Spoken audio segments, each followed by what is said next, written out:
Hello, listeners. It's Susan here, and I have some exciting news I want to share with you all. As many of you know, I've been helping you navigate divorce and life beyond through the Divorce and Beyond podcast. But now, turns out, I have a new adventure on the horizon. I want to introduce you to Turns Out, my brand new podcast, which will be launching in the new year. This show is going to be all about life's unexpected twists and turns, those aha moments that change everything. So this will be from career pivots to personal revelations. We will be exploring the stories that prove life is full of surprises. I can't wait to share more with you, but for now, make sure to visit turnsoutpodcast.com and keep an eye out for our launch drop. You don't want to miss any of the inspiring stories, and you might even hear a few familiar voices. So stay tuned and remember, turns out life has so much more in store than we ever imagined. Coming up on today's episode of the Divorce and Beyond podcast. With us, it's turning your fear into focus, and that focus becomes on the knowledge that the financial portrait gives to you. And that's invaluable. It's a life-changing confidence builder.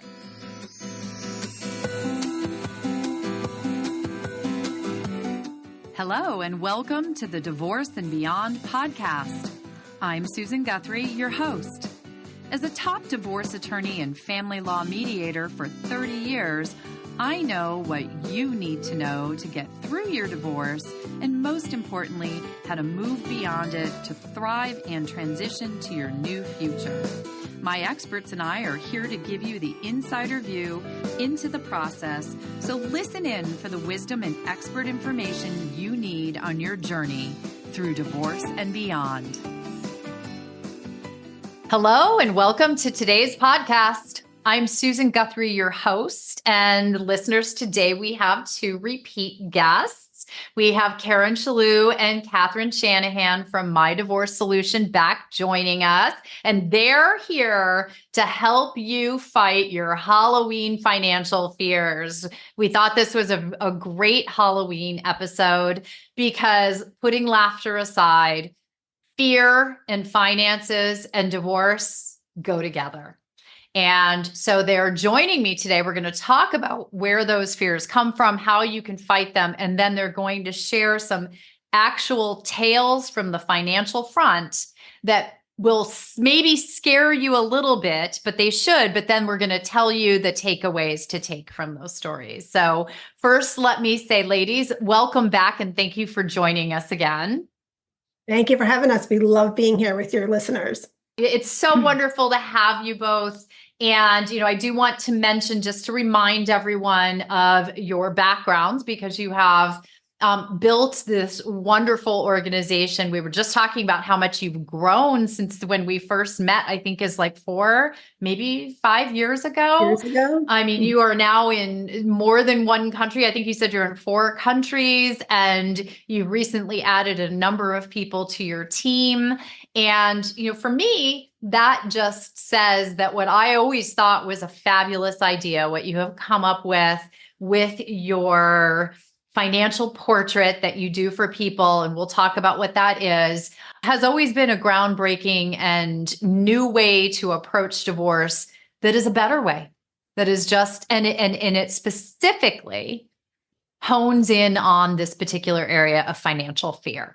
Because we know almost every single person, I don't care how rich you are, how much you manage money or deal with money, or how little you have to do with money, everyone has fear around money when it comes to divorce, around their finances. And so what you're able to do with My Divorce Solution in supporting people going through divorce in a variety of different ways that you help them is really a game changer. It truly is. And it will help, vanquish those fears as we're talking about today. Let's talk about, to start, what the most common fears are that you see in people, because I think those who are listening right now, probably somewhere in that divorce process. So these are going to sound pretty familiar to them. Yeah. I think a big fear that I pay attention to is that fear of letting go. It's either letting go of information that you have that you don't want to let go of, or information that you don't have that you think you need to search after, and just letting go of the financial life that you were used to, whether it was good, bad, or indifferent. It's still scary to know that it's going to be different because it's just you moving on. Yeah, well, right. I mean, we've talked about before on at least other episodes, if we haven't talked about it directly, but there's a reality going into divorce that whatever income your household had, whether it's from both of you, whether it's from a lot of sources, one source, whatever it is, clearly when you divide that into two separate households, there's not going to be the same amount of money to go around. I mean, it's just math, and I don't like math, but even I can do that math. And I love what you say there, Catherine, about, having to share information at a time when you're like, this person is not my best friend. This person is not perhaps having my best interests at heart anymore, or has done things where trust has been eroded. Yet now I'm supposed to put it all out there on the table as to what I've earned, what I have, or go find it and do all the work to get that, right? Karen, I know you help people with that. Yeah, absolutely. And, I believe other fears are the fear of change itself, right? How many human beings just fear the very thought of change.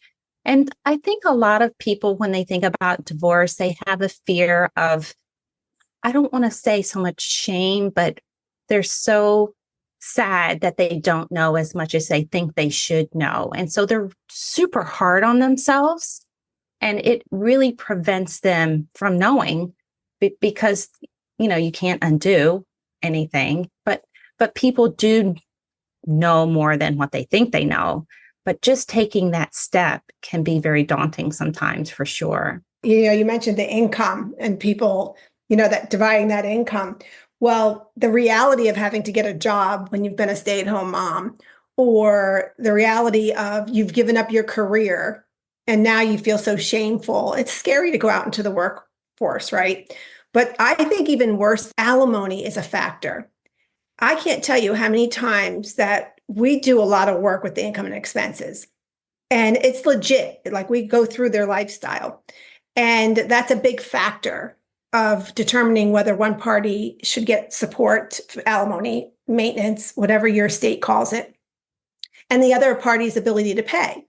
But, you go in there and these attorneys will say to you, what do you want? And they'll show them their budget, because every attorney says there's no alimony calculator. And they'll show them that budget. And at first they might say, okay, we're going to go for that.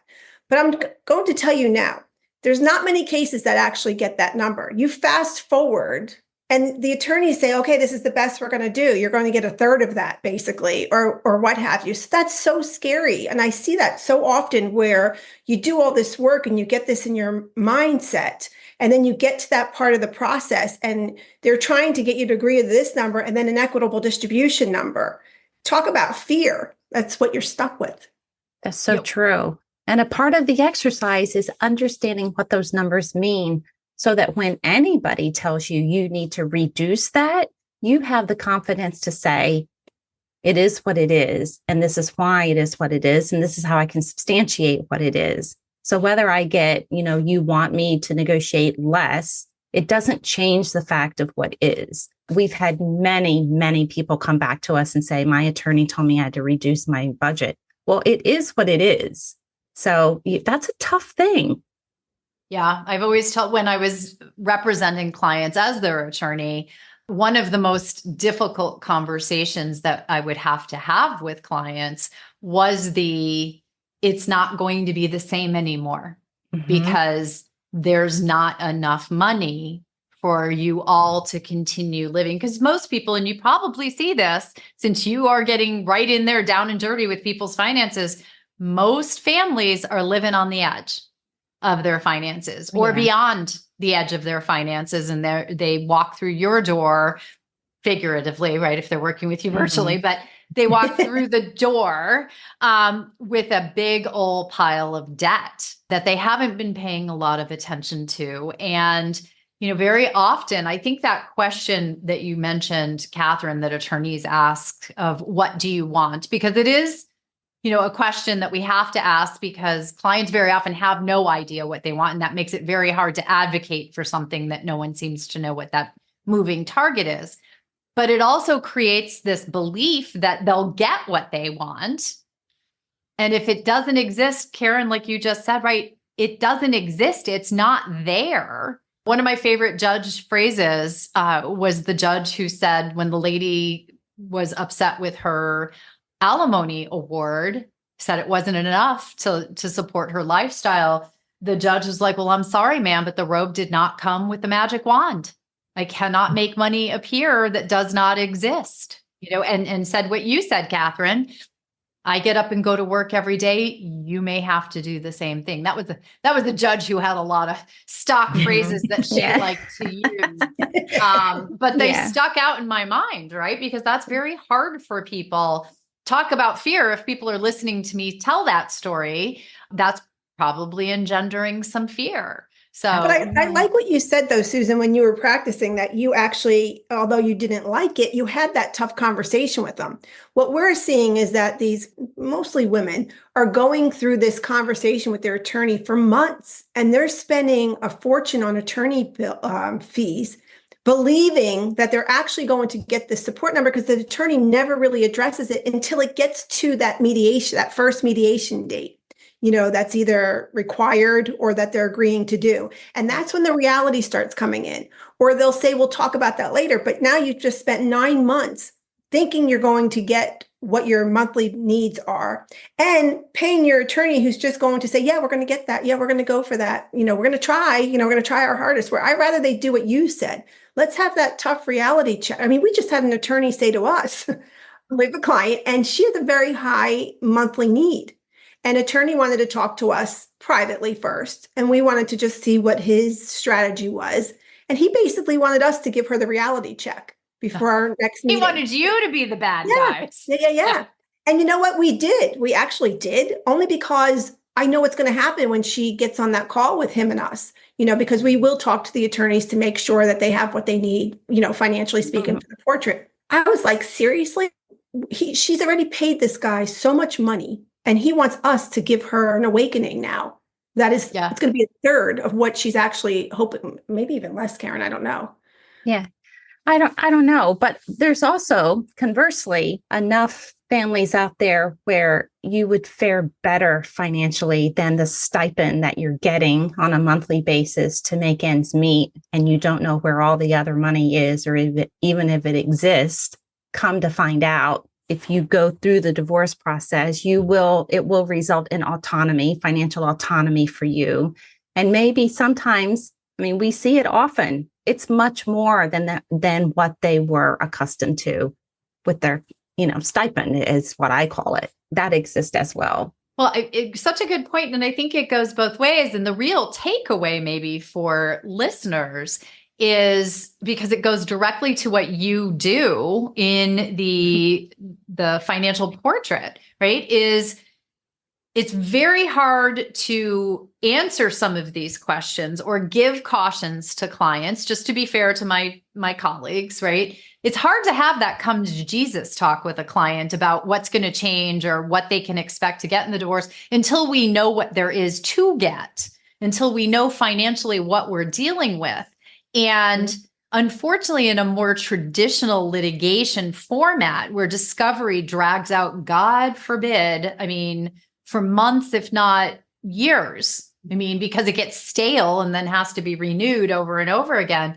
You guys have streamlined that process down to the point that when people actually start talking, they know what they have. They have their portrait. That's what you're pulling together for them and putting in this wonderful format that has it all, so that an attorney or whatever professional mediator who is sitting with that couple is able to look at and know what I always call it, the financial pie, right? People, you can't start slicing up the pie until you know what's in the pie. Yet that is often the most difficult part. And you guys take care of that. right? Yeah, you just reminded me of a story about a woman who came to us. Gosh, she came to us a very long time ago. It was the honeymoon phase. Husband wanted the divorce. She didn't really want it. They were married 20 plus years. And he said, I'll share all the information with you. She told them that she hired us and that we would work together to pull this information together. And then they could go to mediation with their portrait. And that was going great. All of a sudden, he gives her login information, says, go log in and print this stuff out. She prints it all out. She comes to us and we put together her portrait. About a month later, husband has a girlfriend and no longer wants to talk to her because she's being irrational about, I think, some kind of expense for one of the kids in college or something. And they go to attorneys. Well, fast forward, she has a really weird feeling like, I think I'm getting a good agreement here. I think there was some more money when I did my portrait. Where is it on this spreadsheet that the attorneys are using? So she calls us for an ad hoc service. We review everything with the attorney. We talk to her attorney and we say, wait a minute, you're missing this executive compensation that husband has. And it was to the tune of, I think, $250,000. And the attorney goes, well, wait, where is that? And it was right there in the portrait. And the client, the woman said, I knew there was something missing. So they reached out to the other side and husband says, well, nobody ever asked me about that. But because she got that information when she was in that honeymoon phase with us and we had it all in her portrait, she went back and she got her half of that. Bravo. It should have been disclosed, by the way. Totally. It is not something you specifically have to ask for. So let's just, but I think there's a few good points there, right? That honeymoon phase does happen in a large number of cases. Sometimes the advent of a new romantic partner for one of the parties ends the honeymoon phase of the divorce. Mm-hmm. During that period of time, or when you have access to financial information, getting it in the hands of someone like you two, right? Where you can pull all of that together in a format that is instantly, reviewable and understandable and referenceable, right? You're able to go back to it, is of ongoing use throughout the process, even if it's only fact checking as you go along. It's also, for that person, it was an educational tool, right? She may have been downloading tons of statements and all that, but did she even know what it was? I suspect she didn't know what the executive compensation package was, because she wouldn't have needed you to remind her about what it was if she knew what it was, because she would have known it was $250,000. And, so it was probably something that wasn't in her normal thought it was purview. Income. Yeah, she just thought it was income. Right. And so it's an educational tool for those people that you referenced earlier who might be the one who has less of the financial background or input into the family finances. We see that all the time, right? We often see that sharing of the family duties, and one person may do one thing and one may manage the finances. But when it comes to divorce, to fight your fear, like we're talking about here today, you need to know as much as you can. And that financial portrait that you do, that ability to pull it together and put it into what I'm going to call a digestible format, and then work, explain it to people, be able to talk with them.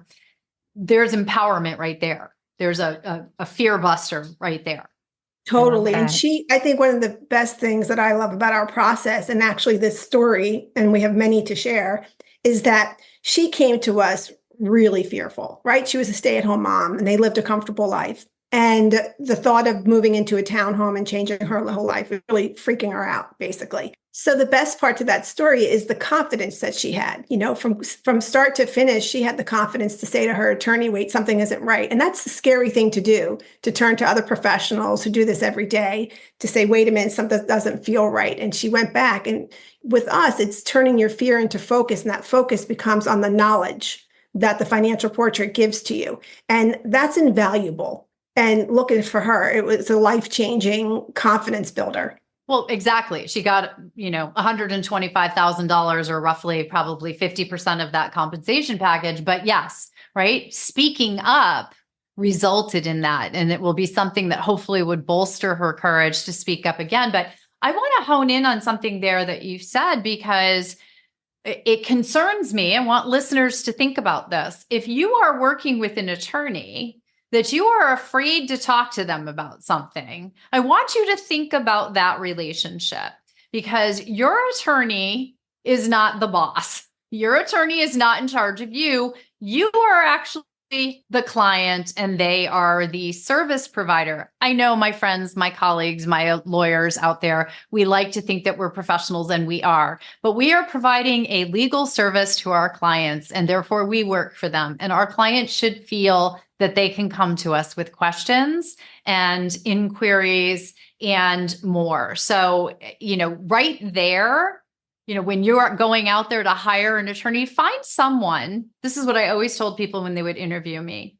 I would say, make sure that whether you hire me or whomever it is you're going to hire someone that you can talk to, that you feel comfortable talking to, and that you can hear bad news from. Because my job is not just to blow smoke up your skirt and tell you what you want to hear. It is to tell you what you don't want to hear, but you need to hear.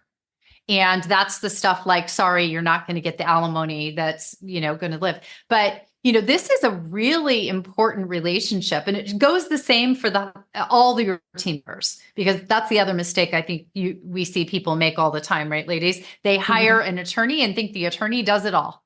Yeah. And I'll tell you right now, I don't do math. I don't like math. I told both of them Excel spreadsheets give me the heebie-jeebies and hives. I don't like them. I wouldn't dream of doing a divorce when I was practicing without a financial professional involved. Oh, yeah. I love that you said that. It reminds me of a client we had many years ago, and she had completed her portrait. There were quite a few complexities, business valuation, forensics involved, and things like that. And she was fairly secure and ready to hire her attorney. And she said, thank God, I'm ready to hire my attorney now, because I don't have to worry about this anymore. And I said, well, actually, you're going to have to be more involved now. So then fast forward a year later, and she said, thank God you told me that, because I would have just handed over the portrait and presumed that everything would have been okay. She said, I had to be so involved in every piece of that, or it would have just come off the rails. And that's so true.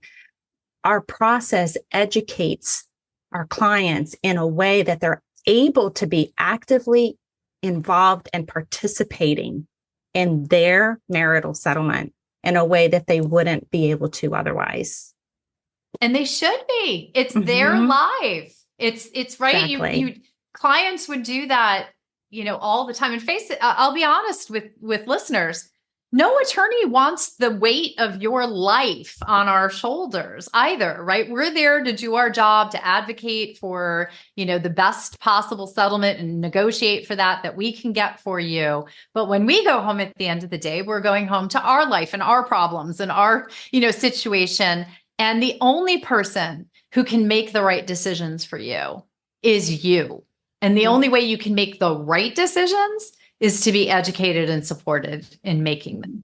100%. And that's legal advice. You need an attorney. That's some financial advice. You need financial support. And it very well may be that you need some either emotional or other support, which is a coach or other professional. I always think of it as the three-pronged stool, right? Without a coach, without a financial, and without an attorney, you're missing one of the support prongs and you're going to fall over. Hey everyone, it's Susan. So look, we know going through a divorce is tough and self-care can easily get overlooked. I wanted to share something that helped me, and that was creating a cozy space to relax.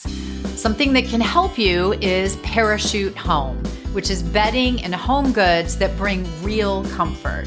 Imagine ending your day wrapped in the softest sheets or a warm blanket.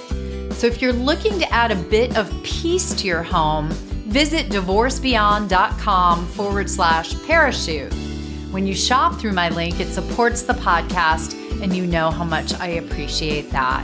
So remember, taking care of yourself is a big step forward. So check out Parachute Home and get yourself your own warm, cozy hug.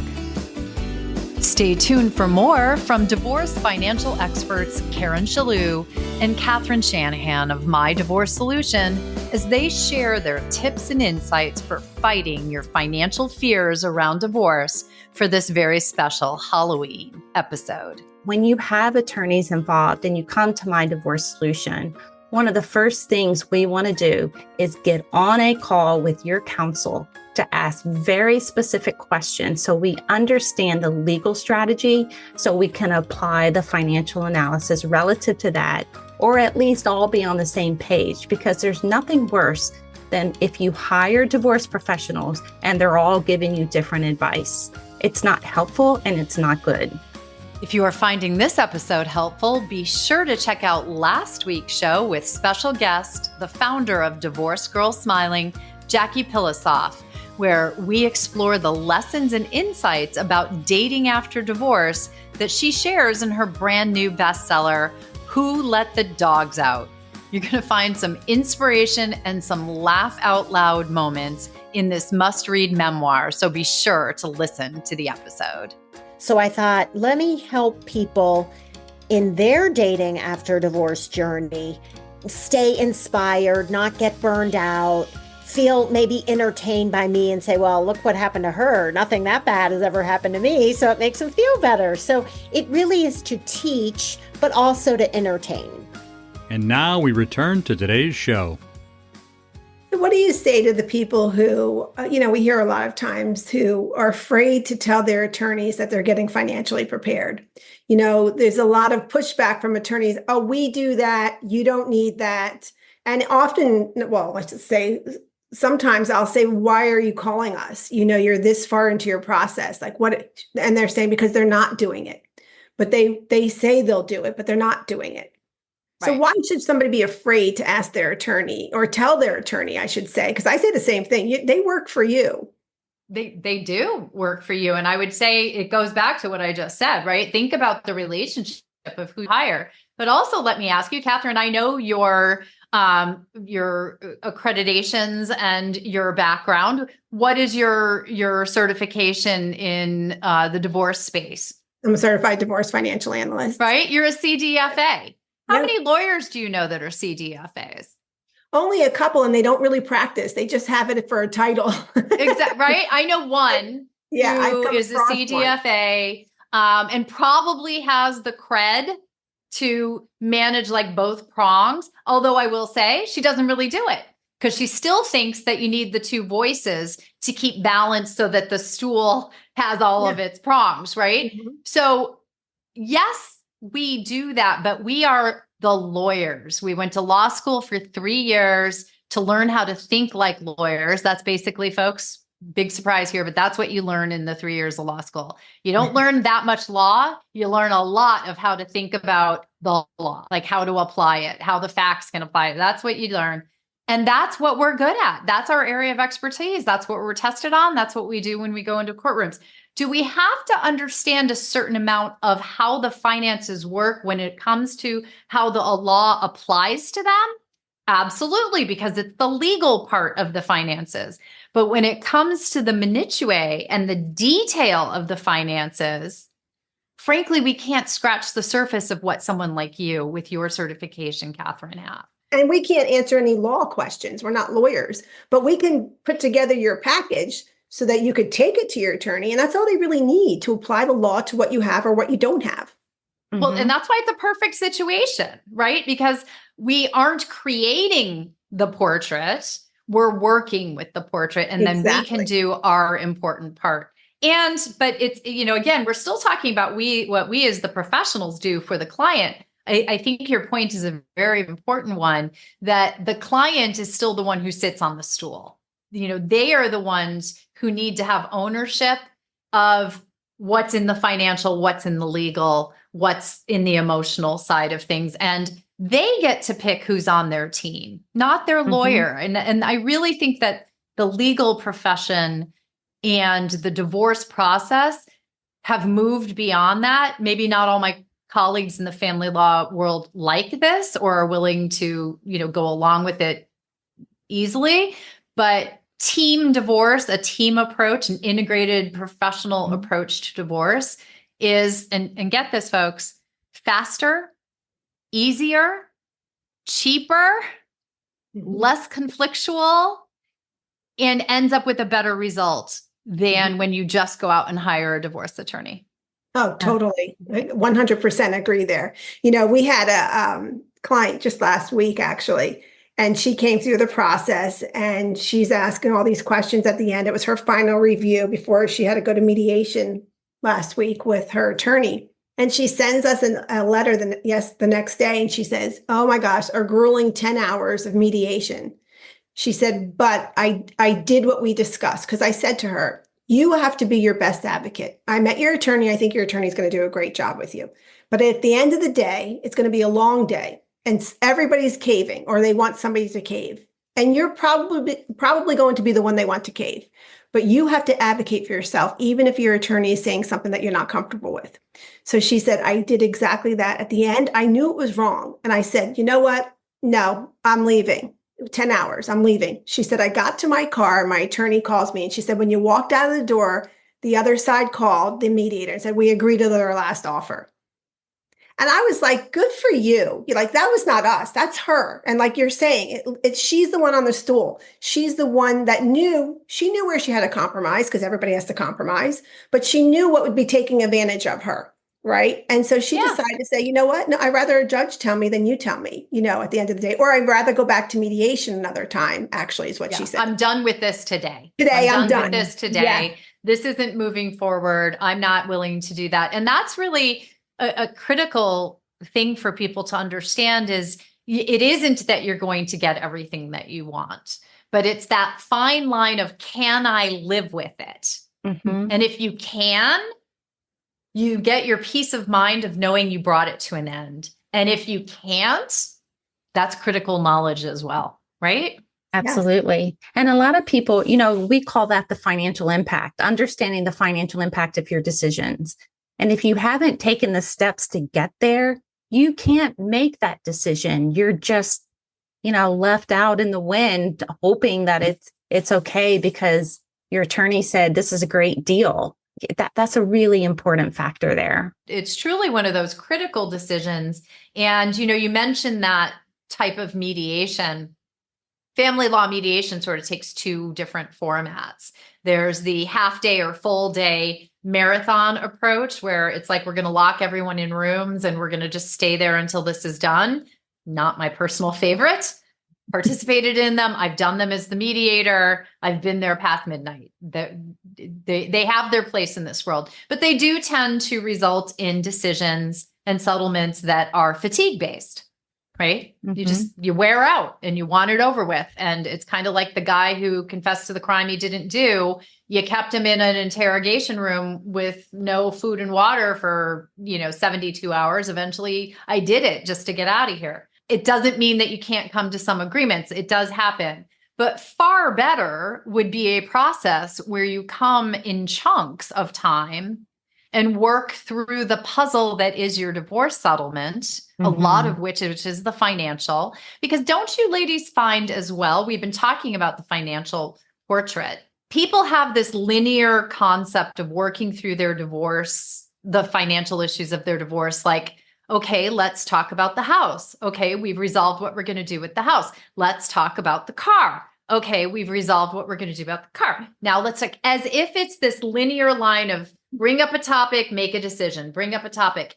And in fact, what you do with the house may affect what you're going to do with the car, because what you pay for the house might mean you can't afford to keep that car, or vice versa, or all of the above. Yet people tend to come at it very linearly. So when they have your portrait, they have it all pulled together so that they can cross-index, I'll call it, right? Yeah. Go from goodness. house to the other issues, right?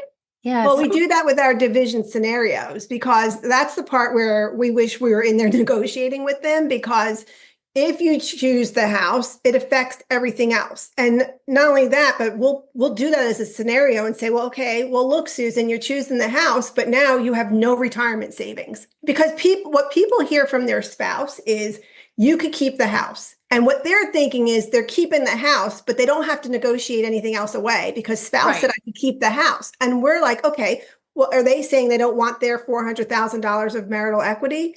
I Probably don't not. know. Well, I don't think so. And you're going to have to give the 400,000 you were getting from retirement. Oh, wait a minute. Then I have no retirement. So then we look at, let's split the house, so you get to see different versions of that with us, either 1, 2, or 3, depends. But the big one there is the pensions. Mhm. So if you're going to just split the pension 50-50, it doesn't matter what the present value of that pension is because you're splitting your marital share. So it's going to be quadroed. But people spend so much time talking about that. Where it matters is if you're keeping the house and you want to negotiate away the half of the pension so that you don't owe your spouse anything from the house, then you need a present value of that pension so that you can actually negotiate it away. People don't get that concept. It's just not clear to them until we put it in black and white. Well, I like that we put it in black and white, because that is a lot of what the financial portrait is, right? You put it into terms. This is another thing I've always appreciated about what you do, is you put it into terms and spend the time to take what is complicated in some of these instances. You've mentioned things like quadros and stuff. A lot of people's heads are probably spinning. Don't worry, we have episodes on those folks. It's a qualified domestic relations order. It's how we divide retirement plans, right? But it's complicated. It's a lot of information to take in. One is having it all pulled together in this format allows people to sort of take it in bite-sized chunks, refer back, have something that they can go to for that information. Plus you run these different scenarios and you put it into terms that make it more easily accessible to people. It's not in, frankly, if you're like me, a spreadsheet format where it just doesn't make any sense. I don't look at a spreadsheet and go, I mean, I can now because I've been dealing with them for enough years, but I remember being a baby lawyer and like that first client coming through the door. Oh, I've got it all figured out. Here's an Excel spreadsheet. I was like, what is that? I know. Right. And there's always one client who shows up with that Excel spreadsheet. Oh, yeah. I say Absolutely. he, but it's usually he's got it all figured out. Yeah. Yeah, that's so true. Yeah. Well, in that space, we often see people who have attorneys involved. They'll come and say, all right, well, we've already divided the easy stuff, what they call the easy stuff. That's the retirements and the checking accounts. And we just need help over here with the business and the executive compensation. Often it's frequent. But what I can say, and this is to Catherine's point about the pension, when you have attorneys involved and you come to My Divorce Solution, one of the first things we want to do is get on a call with your counsel to ask very specific questions so we understand the legal strategy, so we can apply the financial analysis relative to that, or at least all be on the same page, because there's nothing worse than if you hire divorce professionals and they're all giving you different advice. It's not helpful and it's not good. It's not called a team. Nope. You've got a lot of cross-purpose workers in your purview. And I think that's a very key point, Karen. I'm really glad that you said it. And, I think it's important for people to understand, again, this is a part of when you put your team together, pull together a team that works together, that has communication. I love to hear that you get on the same page with their attorney, you understand strategy. I will say generally the attorney should be in charge of strategizing because it is a lot of legal strategy when you're negotiating and doing those things. But who provides us with the facts that we use in our strategy? You guys do, right? Yep. This is, and that's part of the team. The other thing that you said, Karen, that I really don't want to lose because I find this all the time is very often people, it goes back to that piecemeal thing I was talking about, to make one decision, move on to the next topic. That causes a lot of problems. And I bet you see this as well, because people will, at the kitchen table with their spouse or in talks with their attorney, they'll come up with that, like Catherine mentioned, oh, you can keep the house. And in his mind or her mind, when they said that, they had this idea, well, you can keep the house, but of course I'm going to get my fair share somewhere else. What the person who gets to keep the house heard is you get to keep the house and we'll divide everything up equally or whatever, right? They hear what they want to hear. And then everyone walks away. They're happy. They think this is going to be the easiest divorce this side of Sunday. They get into a room somewhere and they're like, well, he said or she said I could keep the house. And they're like, yeah, but I'm going to keep the retirement, right? Like you were talking about. And it turns out nobody was on the same page when they made that agreement.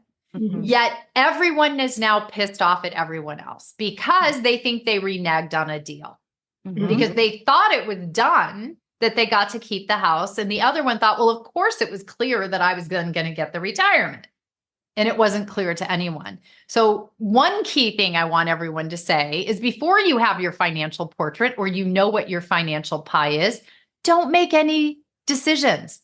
Don't start divvying up your pie or giving away page 3 if you don't know what's happening with page 4, because when you have to backtrack on what you've said was okay, and you will, sooner or later, you're going to have to backtrack because it doesn't work in the financial breakdown, or it doesn't work in some other realm. It's going to feel like the other person, like you reneged. And that's going to raise the conflict level. And that is going to make your divorce that much harder, longer, more expensive, etc. So let me just ask one obvious question here. I always tell people that I think one of the first people they should hire is a divorce coach. I tell them not to hire a divorce attorney first.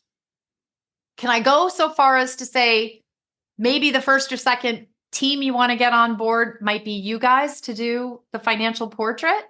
Well, I'll tell you this. I have 100% confidence that nobody can change my view on this.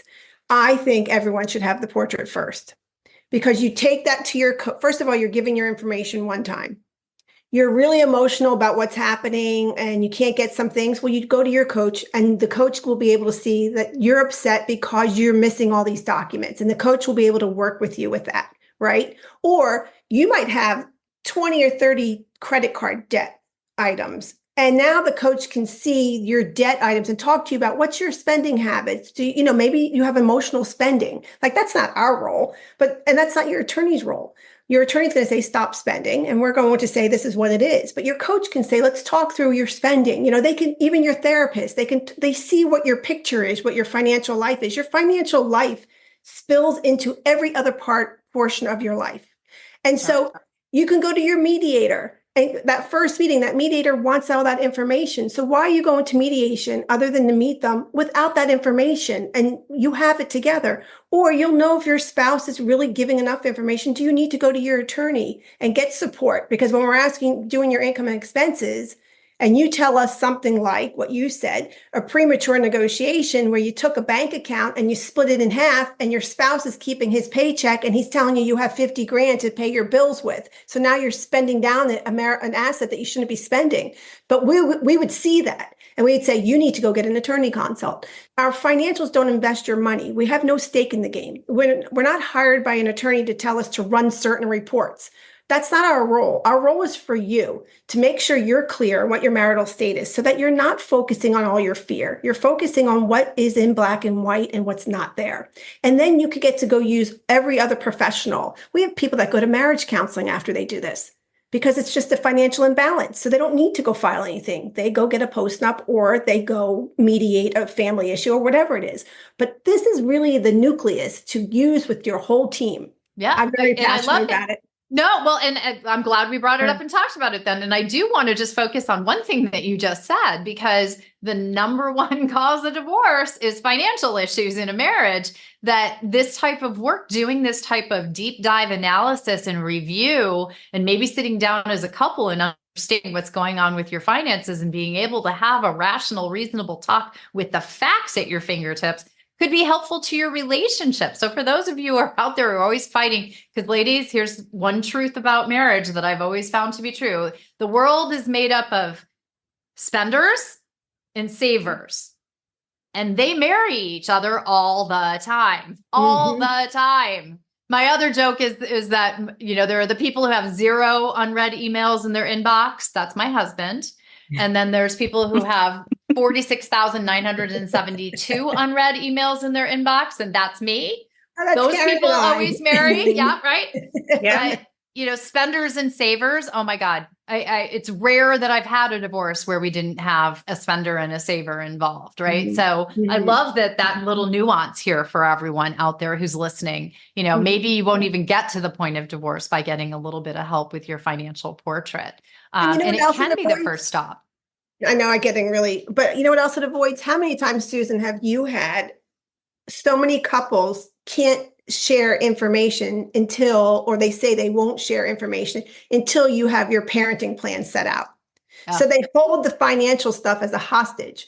So again, another reason starting with us, we have had times where somebody would say, oh, my husband won't share this information or my wife won't give this information until we agree to a parenting plan.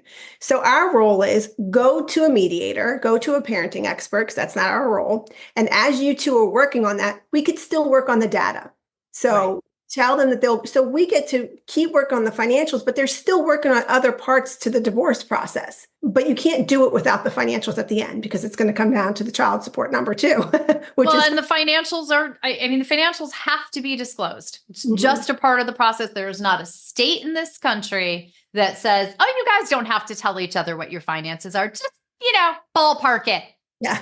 Guess about it. Just write it down. Just write it down. Tell her what you want to tell her. That's going to be fine. That is not the law in any of the 50 states. And I don't know the law in all 50 states verbatim, but I can be pretty certain I can say that and feel confident in it. That is not what the law is in the United States of America about disclosing your finances.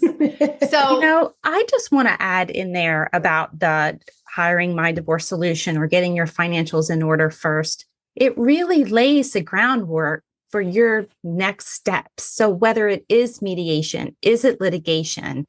If it is litigation, what kind of litigation attorney do you need? Because so many people say, well, I was referred an attorney by my friend or my colleague or whoever it may be. And that may be, relative to their relationship. But by getting your financial portrait done ahead of time, helps you understand what kind of attorney or what kind of mediator you will hire in the first place. Because we're going to go back to Catherine's story with the executive compensation. I know both of those attorneys. They just happen to be people I knew. Neither one of them had any experience with executive compensation. They wouldn't know what it looked like in the first place, just by virtue of how they practiced family law. They were more into the parenting phase and mediation. So they didn't have the sophistication to understand and be able to break out or unpack executive compensation. And that's how it got missed. When you understand the dynamics of your assets and debts, then you hire accordingly. And I stand firm in that space, because that's why people in family law go through so many attorneys, because family law is such a broad area of law. It's almost impossible to be an expert in every one of those areas, even if you do practice family law. Yeah, I'll be the first to say it. And I practiced for 32 years, so I don't anymore, but 32 years of it. Trust me, in 32 years, I did not learn everything that you need to know about family law. The other point here about getting your finances in order first, to go back to the theme of this episode, which is fear and financial fear. We know that the number one emotion that people deal with, especially in the earliest days of their divorce, is fear. And that's one of the reasons why I say to get a coach before you go get an attorney, because when you're feeling fearful, what's the attorney that you're going to hire? It's the put on the gloves, nail them to the wall, I'm going to protect you type of attorney, because that feels good in a moment of fear. Is that the best person for you? Maybe, probably not.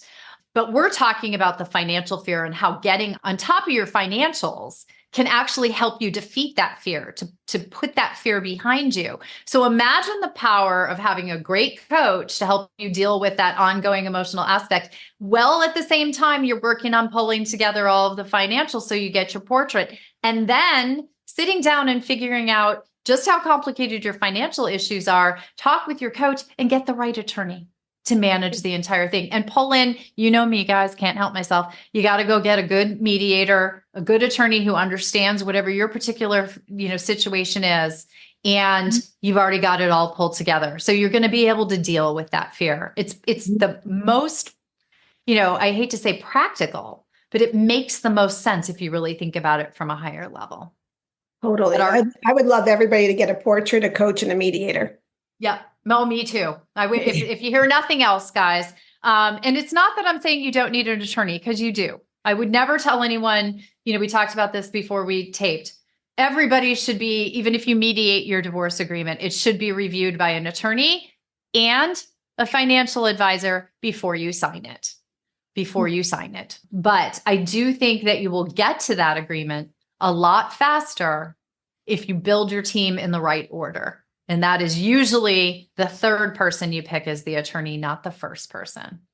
So ladies, believe it or not, we've been talking about this for a while. And I know we could talk, you guys have such great stories. And I love that I have always believed you can learn from other people's mistakes when it comes to divorce. And you've shared some, cautionary tales, some ways that you've been able to help people.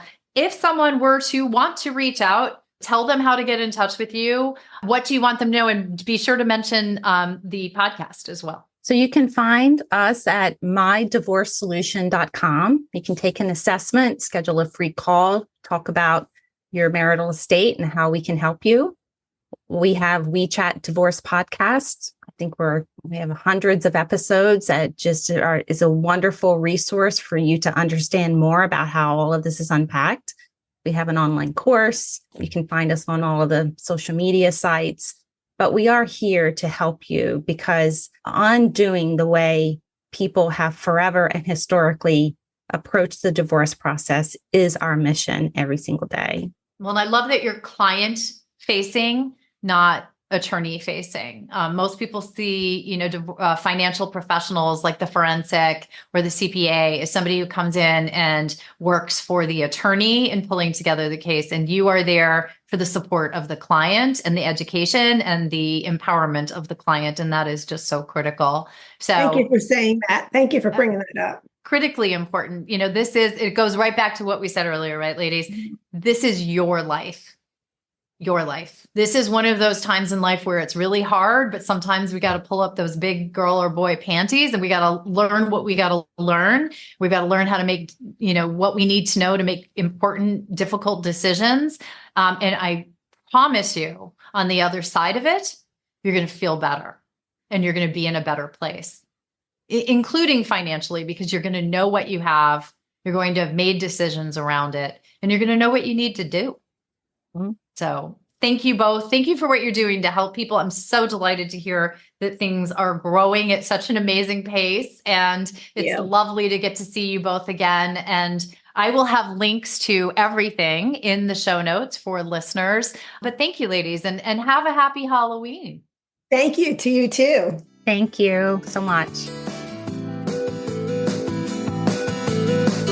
Thank you for joining me today on the Divorce and Beyond podcast. I hope you found some information and inspiration to help you on this journey. Please join me every Monday at 6 a.m. Eastern Standard Time for a new episode. And if you like the show, please take the time to subscribe and leave me a 5-star review on iTunes. You can also find more information on the website at divorceandbeyondpod.com, where you'll find links to the YouTube channel, transcripts of the episodes, and other bonus content. So I'll see you next week to help you move through your divorce and beyond.